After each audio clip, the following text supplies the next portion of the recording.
अस्सलामुअलैकुम। WordPress course की class number 21 में खुश आमदीद। जब कोई भी छोटा कारोबार वक्त गुजरने के साथ साथ बड़ा हो जाता है तो उसको संभालने के लिए ज़्यादा अफराद की ज़रूरत होती है, यानी सादा अल्फाज में एक टीम की ज़रूरत होती है। बिल्कुल इसी तरह जब एक वर्डप्रेस साइट ग्रो कर जाती है तो एक बंदे के लिए उसको संभालना बहुत मुश्किल हो जाता है। तो यहाँ पर ज़रूरत होगी एक टीम बनाने की। तो वो टीम आप कैसे बनाएंगे, चलिए सीखते हैं इस क्लास में। इस वक्त मैं वर्डप्रेस के डैशबोर्ड में मौजूद हूं। तो वर्डप्रेस में अपनी टीम बनाने के लिए यानी टीम को ऐड करने के लिए आपको यूजर्स वाले ऑप्शन में आना है और यहाँ पर एक ऑप्शन आपको नजर आ रहा है ऐड न्यू। ऐड न्यू पर आपने क्लिक कर देना है। आपके सामने न्यू यूजर को ऐड करने का सेक्शन आ जाएगा। अब न्यू यूजर ऐड करने से पहले आपको ये देखना होता है कि आप किस मकसद के लिए न्यू यूजर को ऐड करना चाह रहे हैं, यानी उसके पास किस किस्म के इख्तियारात होने चाहिए। अब ये जो इख्तियारात हैं वर्डप्रेस में पहले से डिफाइन होते हैं, जिनको हम रोल्स कहते हैं। तो अगर मैं थोड़ा सा नीचे चला जाता हूँ, स्क्रॉल डाउन करते हैं, तो यहाँ पर एक ऑप्शन है रोल के नाम से। इसके आगे देखिए लिखा हुआ है सब्सक्राइबर। अगर मैं यहाँ क्लिक करता हूँ तो हमें बाकी रोल्स भी नजर आ रहे हैं। मिसाल के तौर पे ये जो एडमिनिस्ट्रेटर रोल है, ये वही रोल है जो अभी आपके पास मौजूद है या मेरे पास मौजूद है। मतलब वर्डप्रेस साइट के हम जो ओनर हैं, जिन्होंने वर्डप्रेस साइट ये क्रिएट की है, वो बेसिकली इसके एडमिनिस्ट्रेटर हैं, मालिक हैं। मतलब अगर हम चाहते हैं कि वर्डप्रेस साइट को डिलीट कर दें तो हम कर भी सकते हैं, जबकि बाकी जो रोल्स हैं उनके पास इस किस्म के इख्तियारात नहीं होते, यानी फुल कंट्रोल होता है एडमिनिस्ट्रेटर के बाद। एडमिनिस्ट्रेटर का रोल हमें ऐसे शख्स को असाइन करना होता है जिस पर हमें 100% यकीन हो, एतमाद हो। अगर आपको 1% भी उस पर शक है तो मेरी नसीहत आपको ये है कि आप किसी भी शख्स को एडमिनिस्ट्रेटर का रोल असाइन ना करें। अब ये रोल्स क्या क्या काम कर सकते हैं, इसकी तफसील जानने के लिए ये लिंक मैं आपको वीडियो के डिस्क्रिप्शन में दे दूंगा, वहां से आप इसको एक्सेस कर सकते हैं। अब यहाँ पर आप देखिए समरी ऑफ रोल्स मौजूद है, जिसमें सुपर एडमिन और एडमिन। सुपर एडमिन जो होता है एक वक्त में मल्टीपल साइट्स को मैनेज कर सकता है, और जो एडमिनिस्ट्रेटर होता है ये उसी वर्डप्रेस साइट को मैनेज करता है जिसका वो एडमिनिस्ट्रेटर होता है। एडिटर रोल होता है, ये किसी भी पोस्ट को पब्लिश कर सकता है, उसको मैनेज कर सकता है, यानी उसको डिलीट एडिट वगैरह करना चाहे तो कर सकता है, और साथ में वो दूसरे यूजर्स की पोस्ट को भी एडिट कर सकता है। जबकि जो ऑथर का रोल होता है ये वो शख्स होता है जो कि अपनी खुद की पोस्ट को मैनेज करता है, जैसे यहाँ पर बताया भी गया। और जो कंट्रीब्यूटर होता है ये ऐसा रोल होता है कि जिसमें कोई शख्स पोस्ट तो क्रिएट कर सकता है लेकिन उसे पब्लिश नहीं कर सकता। और उसके बाद जो सब्सक्राइबर का रोल होता है ये बेसिकली कोई इतना खास इंपॉर्टेंट रोल नहीं है।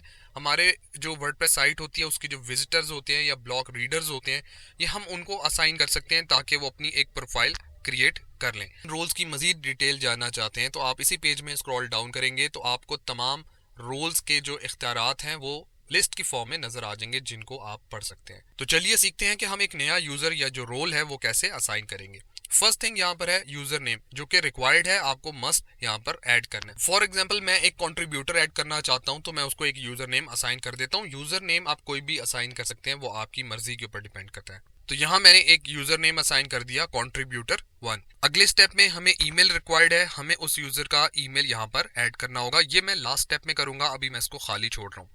उसके बाद फर्स्ट नेम, अगर हम कंट्रीब्यूटर का नेम ऐड करना चाहें तो यहाँ पर कर सकते हैं। ये रिक्वायर्ड नहीं है, मतलब अगर आप नहीं भी ऐड करेंगे तो कोई मसला नहीं है, लेकिन बेहतर ये होता है जब आपकी अगर वर्डप्रेस साइट ग्रो हो चुकी है और आपको बड़ी टीम बनानी है तो आप नेम लाजमी ऐड करें ताकि पता लगे कि कौन शख्स क्या काम कर रहा है। लेकिन अगर मैंने एक ही रोल असाइन करना है फिर नाम देने की जरूरत नहीं है, क्योंकि मुझे मालूम होगा कि कंट्रीब्यूटर कौन है, एक ही शख्स है जिसको मैं जानता हूँ। फर्स्ट नेम और लास्ट नेम मैं यहाँ पर ऐड कर चुका हूँ। फिर नीचे एक वेबसाइट का ऑप्शन है, आप इसको खाली छोड़ सकते हैं। फिर नीचे लैंग्वेज का एक ऑप्शन है, इसको आप साइट डिफॉल्ट रहने दीजिए। अदरवाइज यहाँ पर दो ऑप्शन आ रहे हैं कि इंग्लिश यूनाइटेड स्टेट्स वाली या इंग्लिश यूके में उसको डैशबोर्ड नजर आए, तो हम डिफॉल्ट ही रखेंगे। और नीचे पासवर्ड का ऑप्शन है, जैसा कि हमने अपने वर्डप्रेस का अकाउंट क्रिएट करने के लिए जब पासवर्ड सेट किया था तो ये बिल्कुल उसी तरह से ऑप्शन है। तो एक बड़ा स्ट्रॉन्ग पासवर्ड इसने यहाँ पर दिखाया हुआ है। अगर आप इसको रेंडमाइज करना चाहें तो फिर से जनरेट पासवर्ड पे आप क्लिक कर सकते हैं, या अपनी मर्जी का आपने अगर कोई पासवर्ड उसको असाइन करना है तो वो आप यहाँ पर टाइप कर सकते हैं। तो मैं फ़िलहाल इसी पासवर्ड को यूज़ करूँगा, तो इसको साथ में मैं कॉपी भी कर लेता हूँ क्योंकि ये मुझे याद तो नहीं रहेगा, तो मैं आगे इसी को यूज़ करूँगा। और सबसे इंपॉर्टेंट जो ऑप्शन है वो है रोल वाला। यहाँ पर आपने जो रोल असाइन करना है वो आप सिलेक्ट करेंगे। तो फिलहाल मैं कंट्रीब्यूटर कर रहा हूँ तो मैं कंट्रीब्यूटर को सिलेक्ट कर लेता हूँ। और जो लास्ट पार्ट में मैंने आपको बताया था कि मैं ईमेल एंड पे ऐड करूँगा, तो अब मैं ईमेल ऐड कर देता हूँ। ईमेल ऐड करने के बाद अब मैं ऐड न्यू यूजर वाले ऑप्शन के ऊपर क्लिक करूंगा। तो आप यहाँ देखें आपको दो यूजर्स नजर आ रहे हैं, एक तो एडमिन है जो कि मैं खुद हूँ और एक कंट्रीब्यूटर है जो कि मैंने रोल अभी असाइन किया।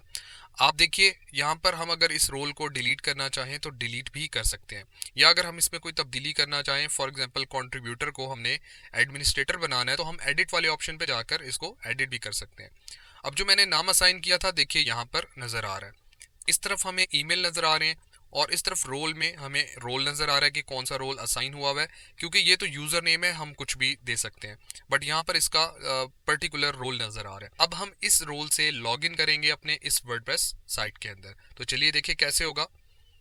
आपको अपने ब्राउज़र के एड्रेस बार में अपना डोमेन ऐड करना है वर्डप्रेस का, उसके बाद /wp admin लिखकर आपने टाइप करना है, तो आपके पास वर्डप्रेस का लॉगिन पेज आ जाएगा। अब हम यूज़र नेम में अपना जो यूज़र नेम है जो हमने असाइन किया था वो टाइप करेंगे, और पासवर्ड वाले में वो जो पासवर्ड हमने सेट किया था वो टाइप करेंगे।